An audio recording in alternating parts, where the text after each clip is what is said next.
مشرف نے کبھی خانہ کعبہ کا دروازہ اپنے ہاتھوں سے کھولا ہے، تو کبھی نواز شریف اور شہباز شریف،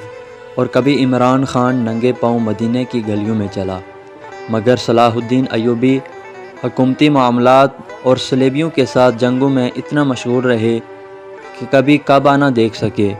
صلاح الدین ایوبی نے حاجیوں پر حملہ کرنے والے صلیبیوں کو ختم کرنے کا وقت تو نکال لیا، لیکن اپنی خواہش کے باوجود کبھی جنگ اور کبھی فتنوں کی وجہ سے حاجی نہ بن سکے۔ یہ کوئی انوکھی بات نہیں تھی، کیونکہ انہیں معلوم تھا کہ مسلمانوں کے اجتماعی معاملات کا دفاع اپنی انفرادی عبادت سے پہلے آتا ہے۔ اس لیے حکمران کو پرکھنے کا معیار یہ نہیں کہ کعبے کا دروازہ اس کے لیے کتنی بار کھلا، بلکہ معیار تو یہ ہے کہ حکمران کو جہاں اقتدار ملا، وہاں اس نے عوام کی فلاح کے لیے کتنے کام کیے۔